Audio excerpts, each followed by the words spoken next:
Muy buenas tardes, bienvenidos al curso de Historia Eclesiástica 1. En esta ocasión vamos a hablar de las circunstancias que rodearon la persecución de la iglesia cristiana. Primero hay que mencionar que la iglesia cristiana era vista en un principio como una secta judía, lo cual tenía sentido para los demás, puesto que el Dios de los judíos era el mismo Dios de los cristianos. El Señor de los cristianos, Jesucristo, era de origen judío. Sus primeros seguidores, los discípulos, también eran judíos. Sus textos sagrados, sus escrituras, eran de origen judío. Sus líderes, el Concilio de Jerusalén, era judío, obviamente.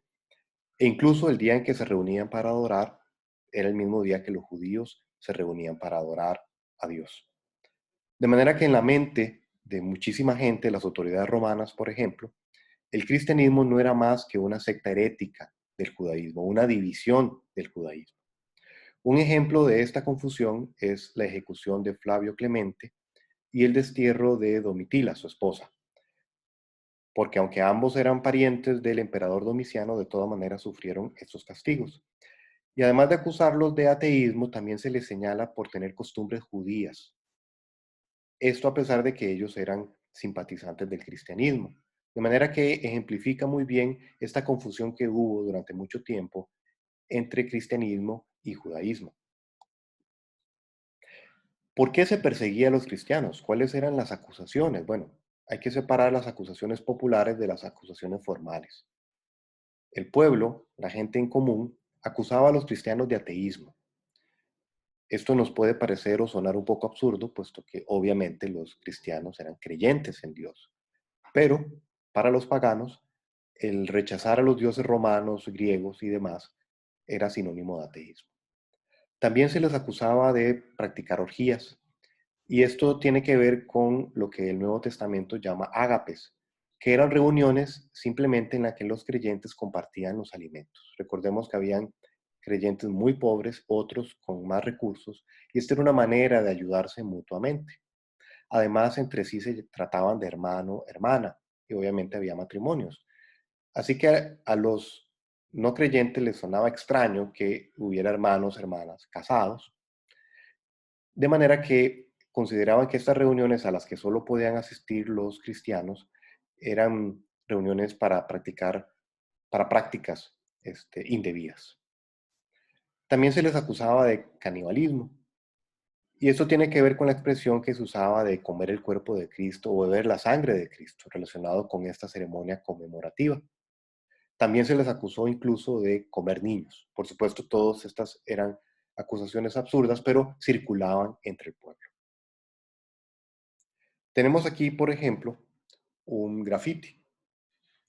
Está en la pared de lo que fue parte del complejo imperial del emperador Calígula, pero que después se convirtió en una escuela. Tenemos un asno crucificado, una persona observándolo, y una expresión en griego que dice Alexamenos sebete teón, que quiere decir Alexamenos adorando a su Dios. Evidentemente es un graffiti para hacer burla de alguno de los compañeros de ellos que era cristiano. Pero existían las acusaciones formales de parte de la élite, de la gente educada, de la parte culta del imperio. Y por ejemplo cuestionaban la idea de una resurrección. Les parecía absurdo que cuerpos destruidos, desmembrados, quemados, pudieran de alguna manera ser reconstituidos. También les parecía sin sentido la encarnación de Dios en la tierra. Si Dios es omnisciente y todo lo sabe, ¿por qué tenía que venir aquí a la tierra para saber algo o para ver algo? De igual manera la crucifixión, por supuesto, cómo el Salvador podía haber muerto como un malhechor. Y en todo caso, si era todopoderoso, si era Dios, ¿por qué permitió que le mataran? ¿Acaso no podía destruir a sus enemigos? También se cuestionaba la clase social a la que pertenecía la mayoría de creyentes, esclavos, artesanos, el vulgo. De manera que para muchos de ellos el cristianismo era una religión de la chusma, de gentuza, de gente ignorante, sin educación. Y por último, también se les acusaba de lealtad al imperio, puesto que dentro del culto a los dioses romanos estaba también el culto al emperador. Cuando un creyente se negaba a rendir sacrificios al emperador, esto era sinónimo de traición y de lealtad al imperio. Esto originó la necesidad en que los más educados dentro del cristianismo trataran de presentar una defensa racional y coherente de la fe.